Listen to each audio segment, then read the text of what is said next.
Hi students and my friends, आज हम लोग प्रेशर के बारे में डिस्कस करेंगे कि प्रेशर का क्या वेरिएशन होता है डेप्थ के साथ में। जैसे जैसे आप गहराई में जाओगे तो प्रेशर कैसे वेरी करता है।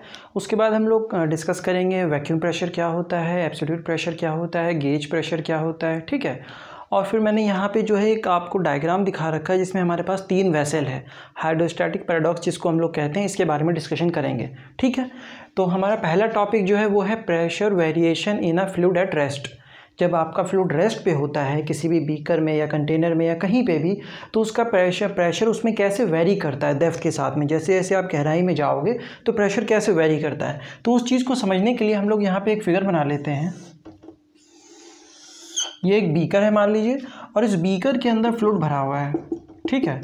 इस बीकर के अंदर, इस वेसल के अंदर फ्लूइड भरा हुआ है हमारा, और इसमें हम लोग कंसिडर कर लेते हैं एक सिलिंड्रिकल फ्लूइड एलिमेंट कंसिडर कर लेते हैं। बहुत बड़ा मैंने आपको दिखाया है, हालांकि इतना बड़ा नहीं होगा। ये सिलिंड्रिकल फ्लूइड एलिमेंट कंसिडर कर लिया है मैंने। इसके टॉप सरफेस पे ऊपर जो है प्रेशर P1 है, ठीक, प्रेशर P1 है, और नीचे बॉटम पे जो है प्रेशर P2 है, और ये इसकी हाइट जो है एलिमेंट की वो h है, ठीक। अब होगा क्या, इसके टॉप सरफेस पे यहाँ प्रेशर लग रहा होगा P1, बॉटम पे लग रहा होगा प्रेशर P2, ठीक, और ये इसकी हाइट है। अब हम लोग क्या करेंगे, वर्टिकल डायरेक्शन में फोर्स को बैलेंस करेंगे। वर्टिकल डायरेक्शन में फोर्स को बैलेंस करेंगे, और ये वाला जो क्रॉस सेक्शनल एरिया होगा, टॉप सरफेस और बॉटम का जो एरिया होगा, इसको A कंसिडर कर लेते हैं। तो जब हम लोग फोर्सेस को बैलेंस करेंगे तो डाउनवर्ड डायरेक्शन में कौन कौन से फोर्स लग रहे होंगे, 2 फोर्स लग रहा होगा। एक प्रेशर जो ऊपर है P1, उसकी वजह से force P1 into area, top surface का area, plus mg, weight of the element, fluid element जो है उसका weight will be equal to the force in the upward direction, जो नीचे से ऊपर लग रहा होगा प्रेशर P2 की वजह से, वो कितना हो जाएगा P2 इंटू एरिया A, ठीक। ये हमने फोर्स की इक्वेशन लिख दी। एक बीकर में हमारा फ्लूइड भरा हुआ था, उस फ्लूइड को में हमने जो है एक फ्लूइड सिलिंड्रिकल एलिमेंट कंसिडर किया। टॉप पे जो प्रेशर P1 लग रहा है, बॉटम पे प्रेशर P2 लग रहा है। P1 प्रेशर लगने की वजह से इसके ऊपर फोर्स F1 लगेगा, नीचे P2 प्रेशर लग रहा है तो इसकी वजह से फोर्स F2 लगेगा। हमने क्या किया, वर्टिकल डायरेक्शन में फोर्स को बैलेंस कर दिया। ऊपर से जो फोर्स लग रहा है P1 की वजह से प्लस इसका weight mg will be equal to the force in the upward direction due to pressure P2 की वजह से जो अपवर्ड डायरेक्शन में फोर्स लगेगा। तो हमने ये जो इक्वेशन लिखी है ये फोर्स बैलेंस करके लिखी है इन द वर्टिकल डायरेक्शन, ठीक। उसके बाद हम लोग क्या कर सकते हैं, इसको जो है हम लोग A से डिवाइड कर देते हैं थ्रू आउट।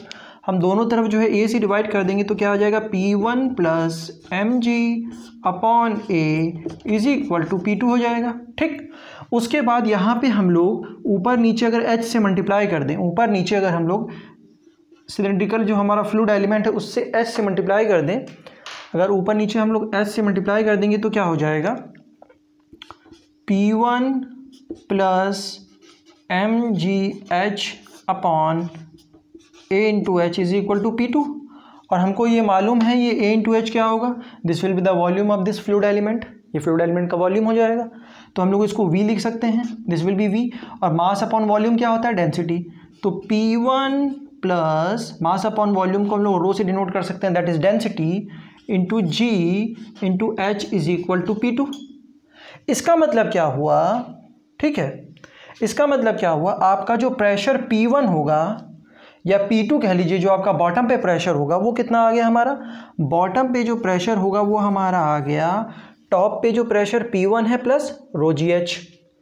तो ये क्या आ गया हमारे पास, वेरिएशन और मतलब प्रेशर आ गया हाइट के साथ में। हाइट के साथ में जो है प्रेशर कैसे वेरी करेगा, तो आप इस एक्सप्रेशन से देख सकते हो कि P2 जो है वो हाइट के साथ में वेरी कर रहा है, क्योंकि P1 जो ऊपर लग रहा होगा वो कांस्टेंट है, डेंसिटी कांस्टेंट है, G कांस्टेंट है।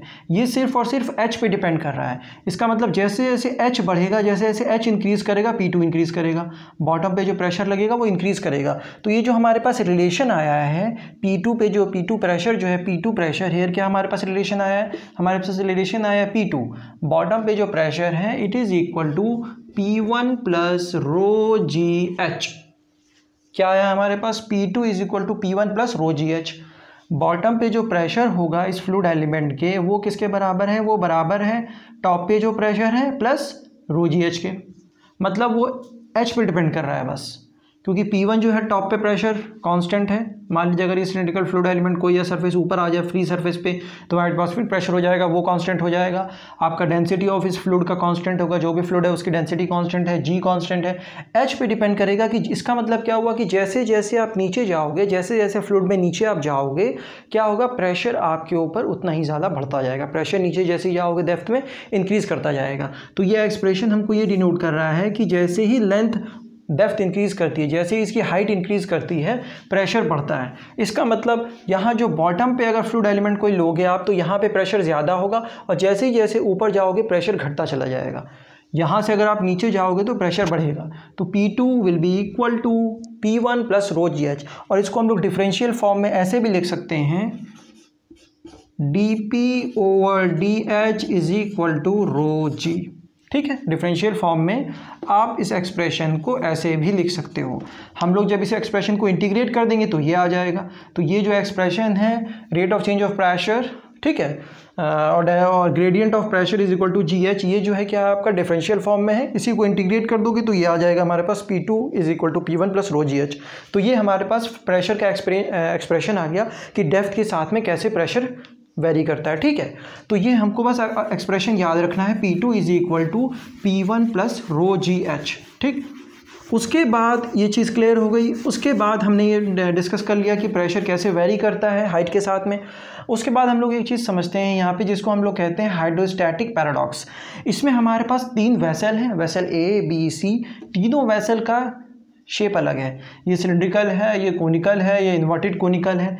तीनों में लेकिन जो है सेम H हाइट तक फ्लूइड भरा हुआ है, सेम H हाइट तक, तीनों में सेम H तीनों में सेम हाइट तक फ्लूइड भरा हुआ है। तो हमको बताना है कि यहाँ पे अगर मैं कोई पॉइंट कंसीडर करूँ, यहाँ पे या यहाँ पे कंसीडर करूँ या यहाँ पे कंसीडर करूँ, सेम हाइट पे अगर मैं पॉइंट कंसीडर करूँ, तो क्या प्रेशर बराबर होगा तीनों में? हाँ, तो प्रेशर वो बराबर होगा, क्योंकि इस एक्सप्रेशन से भी हम लोग को पता चल रहा है, जो कि अगर हम लोग इसको ऐसे भी लिख सकते हैं, P2 will be equal to P1 plus rho GH को हम लोग ऐसे भी लिख सकते हैं, क्योंकि P1 जो है अगर आपका एटमॉस्फेरिक हो जाए, फ्री सरफेस हो जाए, तो वहाँ पे एटमॉस्फेरिक प्रेशर लगेगा। PA यहाँ पे एटमॉस्फेरिक प्रेशर है और P यहाँ पे किसी भी पॉइंट पे प्रेशर है। तो आप देख सकते हो इस एक्सप्रेशन से कि सिर्फ वो H पे डिपेंड कर रहा है। इसका मतलब अगर हाइट तीनों वेसल्स की सेम है, तीनों वेसल्स की अगर हाइट सेम है, तो वो प्रेशर अगर इस पॉइंट पे, इस पॉइंट पे, इस पॉइंट पे आप निकालोगे तो सब में सेम होगा। इसका मतलब यहाँ पे अगर हम प्रेशर देखें PA इस पॉइंट पे, और यहाँ पे अगर हम लोग इसके बॉटम पे देखें PB और इसके बॉटम पे देखें PC, तो तीनों ही प्रेशर्स इक्वल होंगे। मतलब PA will be equal to PB will be equal to PC।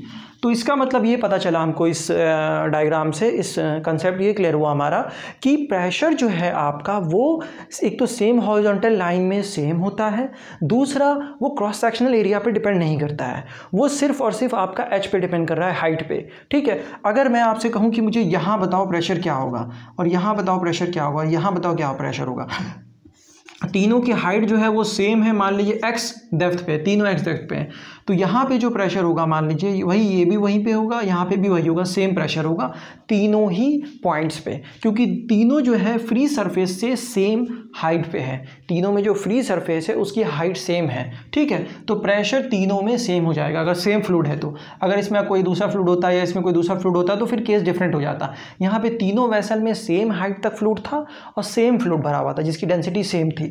तो क्या होगा कि यहाँ पे जो प्रेशर होगा वही यहाँ पे भी होगा, वही यहाँ पे भी होगा। मान लीजिए यहाँ पे 10 है तो यहाँ पे भी 10 होगा, यहाँ पे भी 10 होगा। मान लीजिए यहाँ 5 है तो यहाँ भी 5 होगा, यहाँ पे भी 5 होगा। ठीक है, तो इस चीज़ से हमको ये क्लियर हो गया यहाँ पे कि प्रेशर जो है आपका वो क्रॉस सेक्शनल एरिया पे डिपेंड नहीं करता है, वो आपका हाइट पे डिपेंड करता है, डेप्थ पे डिपेंड करता है।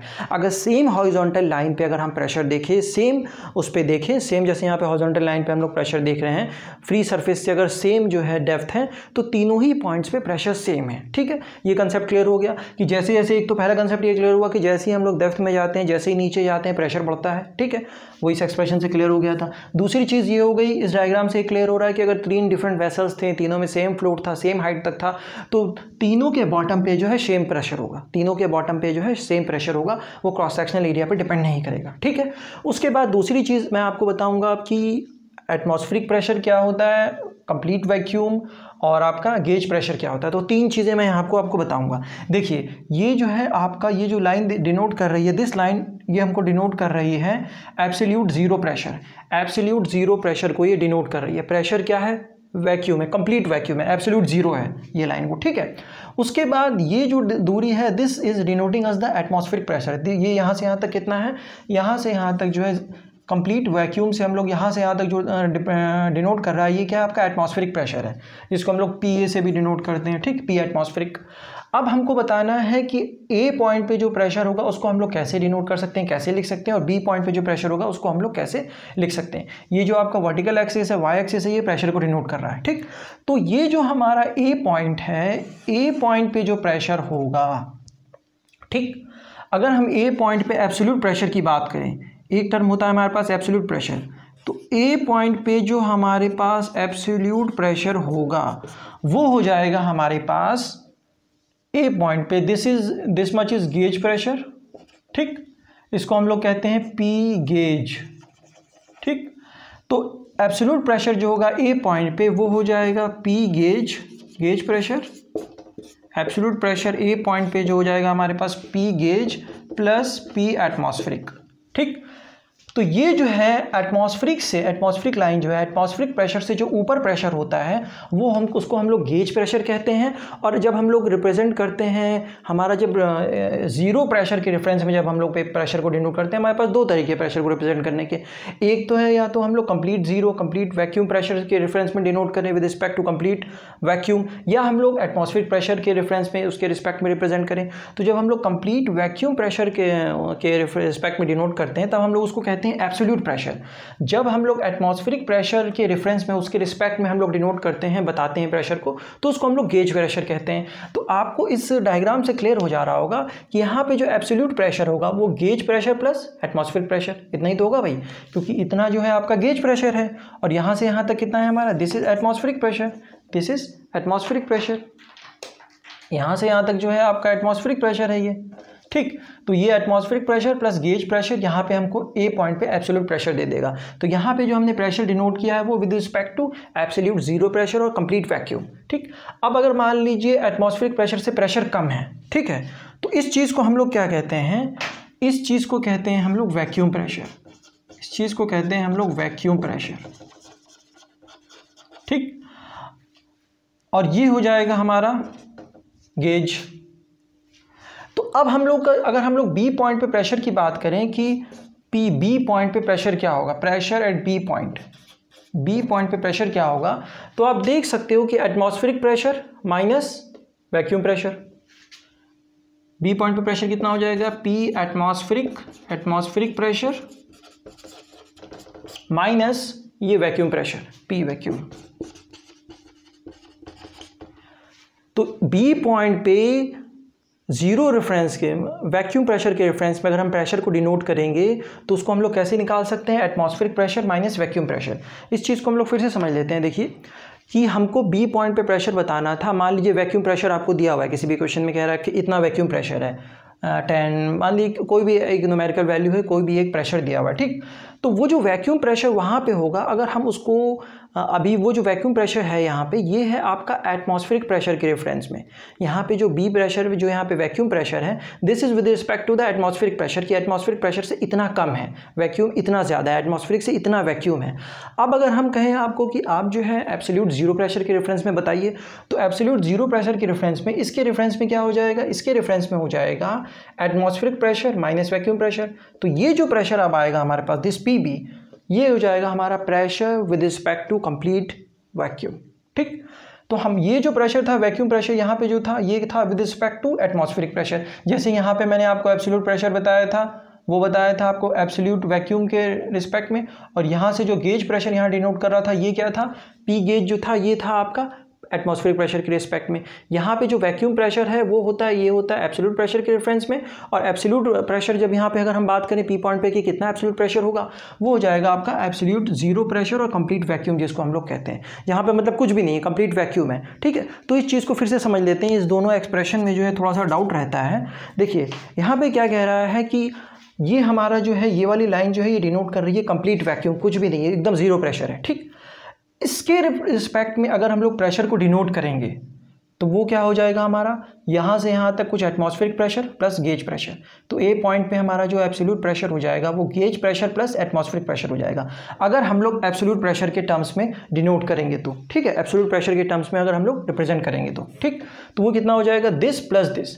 अच्छा, उसके बाद जो है, उसके बाद अगर हम लोग अब यहाँ पे आए दूसरे एक्सप्रेशन में, इसमें कि अगर मैं कहूँ आपसे कि बी पॉइंट पे कितना प्रेशर होगा, बी पॉइंट पे प्रेशर बताइए, तो बी पॉइंट पे प्रेशर जो होगा अगर हम लोग एब्सोल्यूट रेफरेंस के टर्म्स में बात करें तो यहाँ पे प्रेशर कितना हो जाएगा with respect to complete vacuum, atmospheric pressure minus vacuum pressure, बस absolute pressure sorry atmospheric pressure minus vacuum pressure, ये टोटल ये जो इतना है इसमें से इतने को माइनस कर दीजिए आप, तो यहाँ पे आ जाएगा आपका पीबी प्रेशर, ठीक है, आपका एब्सोल्यूट प्रेशर आ जाएगा यहाँ पे। तो ये क्या डिनोट कर रहा है, ये भी आपका एब्सोल्यूट प्रेशर है, ठीक है, बी पॉइंट पे एब्सोल्यूट प्रेशर है, ठीक।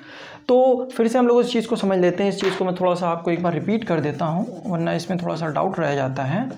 देखिए क्या होता है कि ये हमारी zero pressure, complete zero pressure की लाइन है, बी पॉइंट पे हमको यहाँ पे प्रेशर बताना है। अब यहाँ हमारे पास दो तरीके हैं, या तो हम लोग एटमॉस्फेरिक प्रेशर के टर्म्स में यहाँ डिनोट करें, इसको एक्सप्लेन करें, बताएं, या हम लोग इसको रिप्रेजेंट करें with respect to complete vacuum. अगर हम लोग एटमॉस्फेरिक प्रेशर के टर्म्स में डिनोट करते हैं, बताते हैं, रिप्रेजेंट करते हैं, तो उसको हम लोग वैक्यूम प्रेशर कहते हैं कि this is this much vacuum pressure. तो वैक्यूम प्रेशर क्या होता है कि जब हम लोग प्रेशर डिनोट करते हैं बिलो एटमॉस्फेरिक प्रेशर, ठीक है, with respect to the atmospheric pressure, जब हम लोग प्रेशर को रिप्रेजेंट करते हैं बिलो एटमॉस्फेरिक तो उसको हम लोग वैक्यूम प्रेशर कहते हैं, ठीक है। अब उसके बाद जब बी पॉइंट पे हम बात करते हैं कि चलो एब्सोल्यूट प्रेशर कितना है, एब्सोल्यूट प्रेशर उस प्रेशर को कहते हैं कि जब हम लोग जो है कंप्लीट वैक्यूम के टर्म्स में डिनोट करते हैं, एब्सोल्यूट जीरो प्रेशर के टर्म्स में रिप्रेजेंट करते हैं कि ये प्रेशर कितना होगा, ये बताइए ये प्रेशर कितना होगा। तो ये जो एब्सोल्यूट प्रेशर होगा at the B point it will be equal to the atmospheric pressure minus vacuum pressure. तो इस लेक्चर में हमने ये डिस्कस किया कि एब्सोल्यूट प्रेशर क्या होता है और वैक्यूम प्रेशर क्या होता है। देखिए एब्सोल्यूट प्रेशर जो होता है ये हमारे पास प्रेशर रिप्रेजेंट करने के दो तरीके हैं, या तो एब्सोल्यूट प्रेशर के टर्म्स में हम लोग डिनोट करें, रिप्रेजेंट करें with respect to absolute pressure, या हम लोग एटमॉस्फेरिक प्रेशर के टर्म्स में रिप्रेजेंट करें। एटमॉस्फेरिक प्रेशर से ऊपर जब हम लोग डिनोट करेंगे with respect to atmospheric pressure तो हम लोग उसको गेज प्रेशर कहेंगे। एब्सोल्यूट एटमॉस्फेरिक प्रेशर से नीचे जब हम लोग आते हैं तो उसको वैक्यूम प्रेशर कहते हैं। ये तो एटमॉस्फेरिक प्रेशर के टर्म्स में बात हो गई। अब अगर हम लोग एब्सोल्यूट प्रेशर की बात करें कि एब्सोल्यूट प्रेशर ए पॉइंट पे कितना होगा या बी पॉइंट पे कितना होगा, तो ए पॉइंट पे एब्सोल्यूट प्रेशर होगा वो होगा आपका atmospheric pressure plus gauge pressure. और अगर हम लोग नीचे आ जाएं, अगर हम लोग एटमॉस्फेरिक प्रेशर से नीचे आ जाएं तो बी पॉइंट पे प्रेशर एब्सोल्यूट कितना होगा, बी पॉइंट पे एब्सोल्यूट प्रेशर होगा आपका atmospheric pressure minus vacuum pressure. तो हमारे पास जो है प्रेशर को रिप्रेजेंट करने के दो तरीके हैं, एटमॉस्फेरिक प्रेशर के टर्म्स में, या हम लोग रिप्रेजेंट करें complete vacuum absolute zero pressure के रेफरेंस में, ठीक। तो इसके टर्म जब कंप्लीट वैक्यूम के टर्म्स में हम लोग डिनोट करते हैं तो दिस प्लस दिस करेंगे, तो आपका वहाँ पे जो उस पॉइंट पे एब्सोल्यूट प्रेशर आ जाएगा, ठीक। अगर वैक्यूम प्रेशर एटमॉस्फेरिक प्रेशर से कम है और हमको एब्सोल्यूट प्रेशर निकालना है तो एब्सोल्यूट प्रेशर हम लोग कैसे निकालेंगे, atmospheric pressure minus vacuum pressure, तो ये आपका बी पॉइंट पे एब्सोल्यूट प्रेशर आ जाएगा, ठीक। तो यहाँ पे जो है हम लोगों ने तीन कंसेप्ट डिस्कस किया। पहला कंसेप्ट तो ये डिस्कस किया कि प्रेशर कैसे वेरी करता है डेप्थ के साथ में, जैसे जैसे आप नीचे जाओगे प्रेशर बढ़ेगा, ठीक। दूसरी चीज़ कि जो है सेम हॉरिजॉन्टल लाइन पे प्रेशर सेम होता है, सेम हॉरिजॉन्टल लाइन पे यहाँ पे यहाँ पे यहाँ पे यहाँ पे तीनों ही वेसल्स में प्रेशर सेम होगा, अगर सेम फ्लूइड है तो, सेम हाइट है तो, सेम हॉरिजॉन्टल लाइन में प्रेशर सेम होता है। तीसरा कंसेप्ट हमने डिस्कस किया यहाँ पे एब्सोल्यूट प्रेशर के टर्म्स में हम लोग प्रेशर को रिप्रेजेंट करते हैं और एटमॉस्फेरिक प्रेशर के टर्म्स में प्रेशर को रिप्रेजेंट करते हैं। तो एब्सोल्यूट प्रेशर क्या होता है, वैक्यूम प्रेशर क्या होता है, और आपका ये जो है कंप्लीट जीरो प्रेशर और एब्सोल्यूट जीरो प्रेशर हम लोग के टर्म्स में रिप्रेजेंट करते हैं, ठीक है। तो I hope this concept is clear to you. Simple concept था, यहाँ पे तीन छोटे छोटे कंसेप्ट को हमने डिस्कस किया। नेक्स्ट लेक्चर में हम लोग कुछ क्वेश्चंस को डिस्कस करेंगे इस फॉर्मूले से रिलेटेड, मैनोमीटर से रिलेटेड, ठीक है। Thank you.